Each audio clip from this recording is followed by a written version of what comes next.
Oke, baik teman-teman, kita masuk ke sesi pertama kita akan membahas hal yang biasanya kita dengar dari mahasiswa IT gitu ya, yaitu algoritma. Nah, sebagai pemula, kita kan di bidang teknik sipil sebenarnya bahasa pemrograman ini salah satu yang membantu kita gitu, bukan kemudian fokus kita di bahasa pemrograman. Makanya, sebagai pemula, kita akan mendengar terlebih dahulu sebenarnya apa-apa yang harus kita pelajari sih di basicnya pemrograman ini. Mungkin yang pertama bisa dimulai dari algoritma terlebih dahulu. Oke, Mas Prof, bisa dijelaskan seperti apa? Kalau di IT, ya dimanapun sih, kita kan punya banyak apa ya istilah, kayak salah satunya algoritma. Hmm, Algoritma itu intinya adalah step by step atau langkah-langkah untuk menyelesaikan masalah. gitu ya. Jadi Itu aja sih. algoritma adalah langkah-langkah untuk menyelesaikan masalah, Hmm, apapun masalahnya. Apapun masalahnya, Oh, masalah finansial bisa ada algoritma, jadi perjodohan juga bisa. berjodohan ya, apapun. Eh, Oke, nggak sampai ke situ, hmm, balik lagi ke yang serius. Jadi untuk yang kemarin teman-teman sudah membuat kalkulator sederhana, di sini berarti nanti termasuk juga di dalam kalkulator sederhana, hmm, itu kita bisa membuat algoritma ya, ya, tentu harus. harus. Jadi sebelum memulai apa-apa kita harus melihat dulu algoritmanya seperti apa. Contoh nih, nanti kita akan mulai definisi algoritma dan contohnya langsung dari positron. Nanti tolong bahas untuk sepele, misalnya kayak bagaimana menyelesaikan perhitungan luas lingkaran. Oke, monggo kalau ada slide atau apa boleh disampaikan. Hmm, Gampangnya kalau dari kasus kemarin ya, kemarin kita membuat suatu aplikasi kalkulator. Mm-mm. Ya, setiap event atau setiap ada sesuatu diklik kan mayoritas event yang kita buat kemarin tuh klik ya. Klik Jadi ya, jadi klik plus dan diklik, plus diklik, minus minus diklik. diklik. Ya. Misalkan kita mau mau memberikan suatu algoritma apa yang akan dilakukan saat Plus plus plus diklik. button ya diklik. Itu ada algoritma. Misalkan contohnya seperti ini gampangnya. Kan kalau plus berarti kan ada dua angka atau lebih yang Mm. akan dijumlahkan. Ya. Jadi berarti pertama kan step by step Memecah memecahkan masalah. masalah.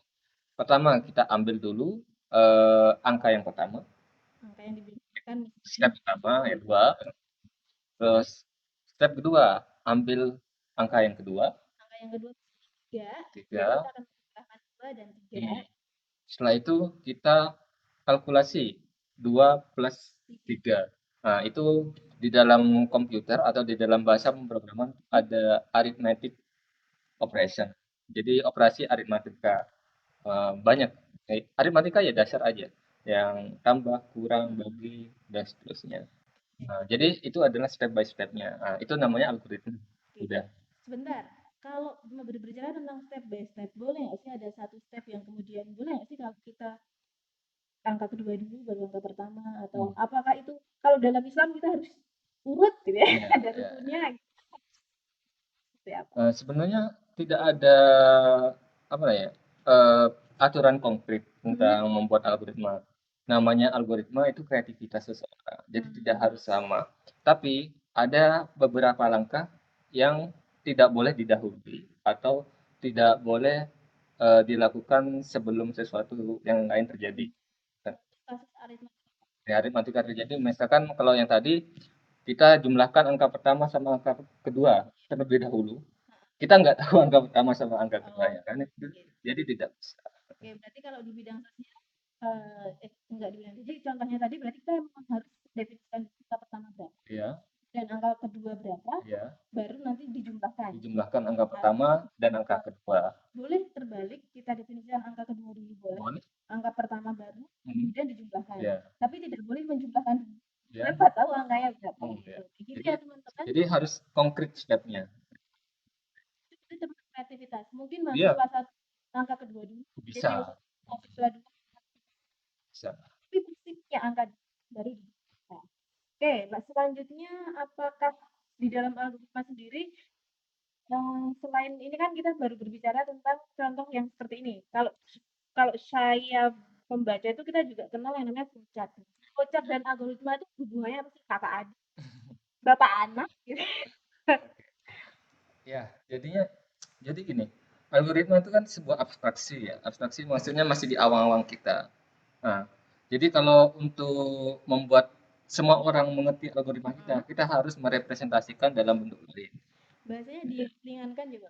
Berarti kita harus menuliskan atau kita Menuliskan. harus membuat orang lain bisa membaca Iya, algoritma kita. iya. Jadi saya representasi.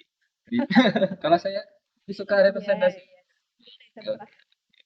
Jadi ada beberapa macam representasi atau kenampakan untuk dibaca orang. Ya, ya. Yang pertama bisa flowchart, yang kedua bisa pseudocode, kode semu. Namanya pseudocode ya. Oh, iya. Pseudocode, pseudoscience. Jadi science tapi bukan science.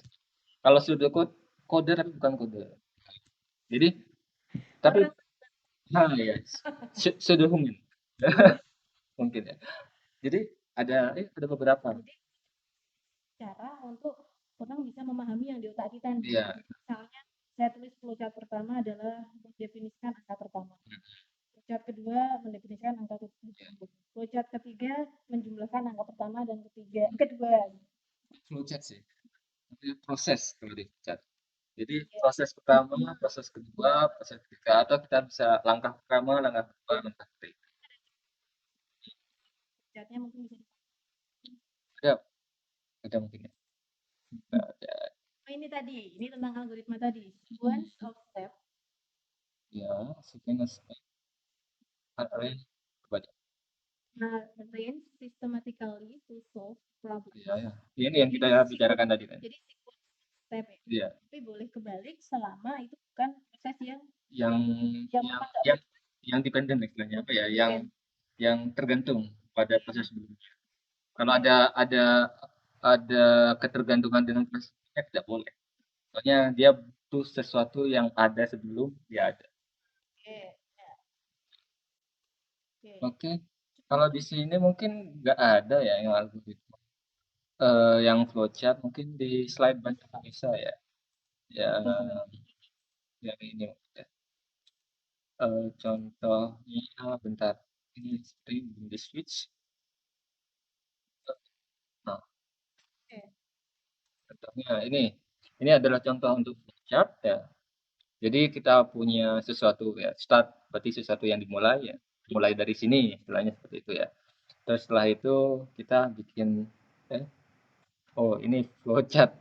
Untuk algoritma contoh Ya, yang contoh yang lebih konkret di sini adalah. Nah, ini. Jadi misalkan ini kita mau ngapain di sini ya? Eh, mau menunjukkan Menjumlah bilangan ya dari 1 sampai n ya. sepertinya. Yang kalau kalau yang sebelah kanan ya. Jadi inti dari flowchart itu ini cara kita merepresentasikan sebuah algoritma. Contohnya pakai flowchart. Kita mulai dari sini nanti ada inputnya apa, terus diproses kita keluar output. Oke, Seperti tadi itu ya. setelah Selesai. Ya. Jadi kalau ini contoh konkretnya yang sebelah kanan ya, itu kita akan menjumlahkan data barisan barisan angka ya dari 1 sampai n. Ini kita cuma apa ya? Cuma minta ke user ya eh, sampai angka ke berapa. mm-mm, Nah, misalkan sampai angka 10 berarti dia akan menjumlahkan satu, 1 2 sampai sampai 10. Jumlahnya tuh 55 ya. Kalau kalau kalau kita jumlahkan 55. Jadi caranya gimana? Nanti kita kalau di sini ada ketemu namanya perulangan ya. Nanti kita oh, belajar di next ya. Nanti oke. ada percabangan juga. Kita pertama jumlahnya nol, terus jumlah ditambahkan bilangan yang pertama. Oh, Terus ini jumlah ya ya seperti itu dan satu seterusnya sampai ini bilang n sampai n terakhir ya. ya yang diinput sama user oleh user. Setelah itu di print jumlahnya selesai. Nah, itu langkah-langkah konkretnya. Kalau pseudocode apakah di sini ada ya? Pseudocode. Ini contoh simbol-simbol Ya, oh, ya ini kalau yang ini tadi ini adalah simbol-simbol yang biasa digunakan di flowchart. ini pakem maksudnya kayak kalau misalnya input itu harus kotak Ya, atau kemudian kalau kita stop ya stop logam kemudian masuk ke stop proses masuk ke proses selanjutnya Ya, bulat gitu, itu ya, pakem harus gitu, memang ada pakemnya. ya. Setahu saya ya ini aturan kan, berarti ya. Mhm. Jadi aturan. Jadi kalau panah ya flow-nya. Jadi Yes. nggak harus ke bawah. Nah, Kalau bisa ke misalnya samping, yes bisa. no question berarti bentuknya ketupat. Yes, no question itu namanya masuk ke percabangan. Heeh. Ya, Percabangan. percabangan itu ya belah ketupat itu. Berarti ini harus diikuti ya Hmm. teman-teman. Jadi nanti ada beberapa simbol ini sampai Contoh tolong kalau yang paling gampang tuh kotak itu namanya proses. Misalkan satu tambah satu. satu tambah satu Oh, itu ya, proses ya. oke. Kalau yang jajar genjang itu input output. Oke. Jadi jajar Inputnya input berarti input tuh kita minta sesuatu dari user. Jadi si program minta dari user. oke, gitu ya teman-teman. Jadi nanti kalau kalian mau membuat flowchart, merepresentasikannya juga sebisa mungkin mengikuti aturan yang ada. Kita punya aturannya, biar nanti orang bisa paham.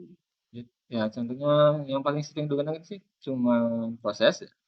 Terus input output jajar genjang ini.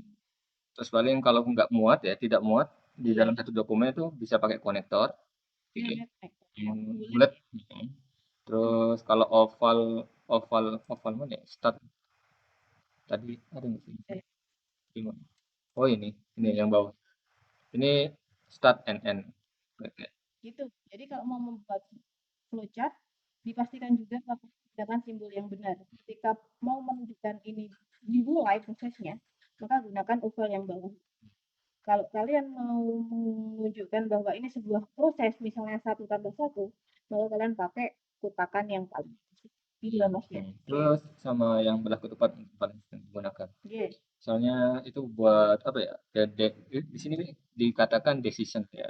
Jadi keputusan kalau kalau iya kemana, kalau tidak Cabangan ya. percabangan atau perulangan juga pakai seperti itu. Oke, baik. Jadi hari ini baru di part ini kita sudah berbicara tentang algoritma. Nanti masuk part selanjutnya kita akan berbicara percabangan tadi juga bisa, Mhm. kemudian berbicara resume yang lain. Oke, tolong diingat ya resume hari ini adalah yang di part ini bahwa algoritma adalah step untuk menyelesaikan masalah. Jadi punya masalah dulu, baru nanti kalian buat algoritmanya. Bagaimana agar orang paham algoritma kalian? Salah satunya direpresentasikan menggunakan flowchart. Dan jika membuat flowchart, tolong dipelajari dengan baik bahwa simbol flowchartnya itu sudah ikut pakemnya. Oke, sampai ketemu di part selanjutnya. Tetap semangat belajar.